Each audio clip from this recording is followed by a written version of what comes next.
Halo, selamat pagi. Jumpa lagi di Berita Padang bersama saya Afri Meriana. Sejumlah berita aktual dan menarik akan kami sajikan untuk Anda.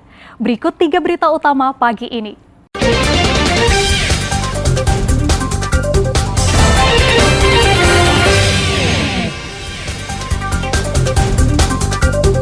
Jelang Idul Adha, harga telur dan sayuran naik.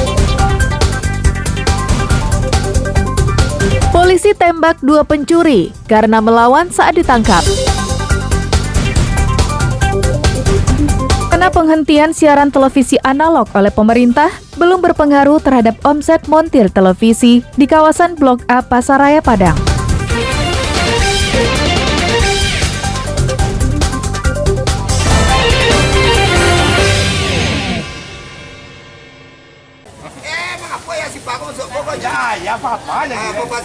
Beberapa kebutuhan pokok yang terpantau pada Rabu pagi di Pasar Tradisional Nagari Sikabau dan Pasar Tradisional Nagari Kotobaru, Darmasraya, naik menjelang Idul Adha.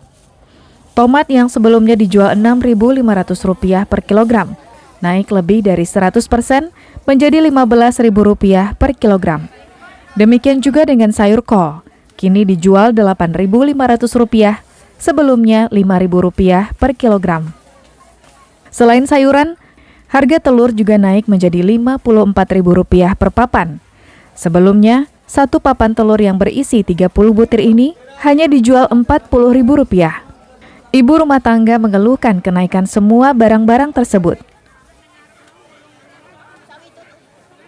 Mana ya maunya sih ya diturunin gitu kayak biasa gitu. Karena apa ya? Karena pendapatan juga berkurang, apa kayak sawit, kayak apa karet gitu kan juga turun. Jadi sembako malah naik gitu. Ini biasa cuma berapa? 5.000-an, 4.000. Paling mahal 6.000, sekarang 12.000, 10.000. Kenaikan harga ini menyebabkan pasar sepi dari pengunjung dan menurunkan omset pedagang secara drastis. Ya, banyak mengeluh lah masyarakat sekarang masalah harga telur. Udah meningkat kan, soalnya makanannya mahal, udah sampai melonjak kan harga barang kan. Jadi masyarakat nggak mengeluh belanjanya gitu. Kenaikan harga telur, sayur, cabai dan kebutuhan lainnya tak hanya terjadi di Darmasraya, tapi merata di seluruh Sumatera Barat. Eko Pangestu melaporkan dari Darmasraya.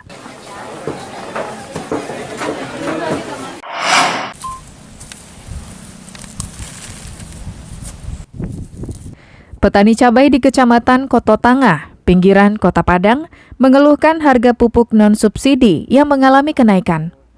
Naiknya harga pupuk tersebut sangat menyulitkan karena menambah biaya produksi. Saat ini, harga 1 karung pupuk non-subsidi mencapai Rp600.000, naik 50% dari sebelumnya, Rp400.000 per karung. Harga jual cabai yang meroket hingga lebih dari 100% tak dinikmati petani, karena mereka harus menambah biaya pembelian pupuk. Petani cabai di daerah ini lebih menyukai penggunaan pupuk non-subsidi, karena kualitasnya lebih bagus dan membelinya juga mudah, dibanding pupuk subsidi yang kualitasnya rendah serta rumit membelinya. Cuma awak petani ko mau bayar itu lah. Pupuk, Pak. Bahan-bahan ko mahal, teka pupuk kini ko kan kelewatan mana beli ko. Mau nak telok dong petani kan. Berapa ini, Pak? Nyabuin 600 ya sekarang pupuk. Sebelumnya, Pak? Sebelum kalau ya lu teka kini harga dah hampir 100 sekarang. Kini ko 600 lebih sekarang pupuk bakal mampu ko. Petani menuntut pemerintah untuk mempermudah syarat pembelian pupuk bersubsidi yang tak harus disertai dengan berbagai syarat administrasi. Selain itu, petani juga menuntut pemerintah untuk menjamin ketersediaan pupuk bersubsidi tersebut. Robiham melaporkan dari Padang.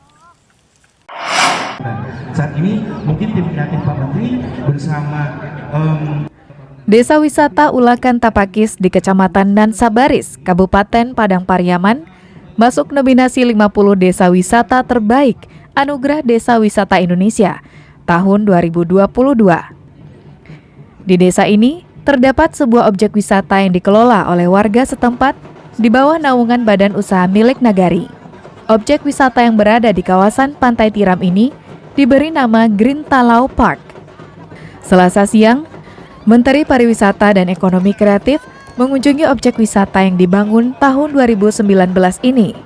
Tokoh adat masyarakat Ulakan memberikan gelar kehormatan kepada Sandiaga Uno, Bagindo Lembak Tuah, yang berarti Sandiaga sudah dianggap bagian dari keluarga warga Ulakan. Kami nobatkan sebagai anak nagari Ulakan, diberi gelar Bagindo Lembak Tuah. Di tempat ini, Menparekraf sempat mencicipi minuman khas dari buah nipah yang langsung dipetik oleh emak-emak di lokasi tersebut. Selain itu, Sandiaga juga menangkap kepiting menggunakan jerat yang sudah disiapkan. Sandiaga juga disuguhi makan bajamba dengan nasi bungkus daun. Menteri kemudian berziarah ke makam Syekh Burhanuddin, orang pertama yang membawa Islam ke Sumatera Barat. Setiap bulan Syafar, tempat ini dikunjungi peziarah hingga 150.000 orang. Paket-paket lokan, nipah, trekking mangrove yang sekarang kita lagi kembangkan sebagai pariwisata berbasis keberlanjutan, environmental sustainability, ecotourism, dan ini merupakan andalan yang bisa kita terus promosikan. Harapannya desa wisata GTP Ulakan ini bisa menjadi magnet daya tarik, apalagi kita mau membuka penerbangan langsung dari Kuala Lumpur ke BIM. Tahun ini, Sumatera Barat hanya mampu meloloskan 3 desa wisata di Anugerah Desa Wisata Indonesia 2022. Selain Ulakan Tapakis, juga ada Desa Wisata Pariangan di Kabupaten Tanah Datar dan Desa Wisata Siloke di Kabupaten Sijunjung. Ketiga desa wisata ini akan bersaing dengan 47 desa wisata lainnya di tanah air untuk menjadi desa wisata terbaik di Indonesia tahun 2022. Arset Kusnadi melaporkan dari Padang Pariaman.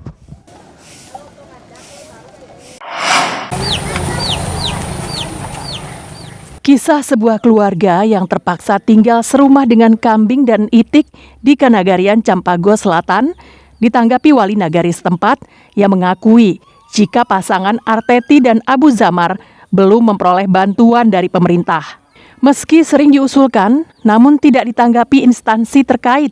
Wali nagari tidak mengetahui penyebabnya karena telah berulang kali mengusulkan pasangan tersebut untuk diberikan bantuan.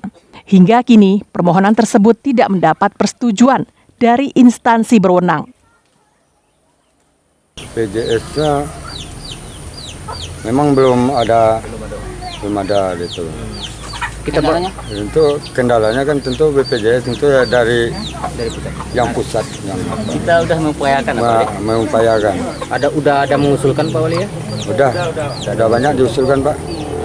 Mengenai untuk mengupayakan masyarakat sudah sering. Abu Zamar, sang kepala keluarga, mengakui kesulitan memenuhi kebutuhan sehari-hari keluarganya. Selain bekerja sebagai tukang ojek, ayah satu anak ini juga ikut menggembalakan ternak orang lain bersama istrinya untuk mencukupi kebutuhan harian mereka. Kok dapat bantuan dari bapak lah, lebih baik daripada ini. Emangnya kondisi selama ini gimana Pak? Susah juga Pak, makan aja payah. Ya. Untuk sapi kok kambing sama itik Pak ada di dalam Pak? Iyalah Pak, karena kita nggak mampu Pak. Sejatinya kasus yang menimpa Abu Zamar ini tak akan terjadi jika aparat pemerintah di Kabupaten Padang Pariaman mempunyai kepekaan sosial yang tinggi. Pasalnya, selain bantuan dari pemerintah pusat, pemerintah kabupaten juga bisa memanfaatkan sumber bantuan lain seperti Basnas Kabupaten. Eki Rafki melaporkan dari Padang Pariaman.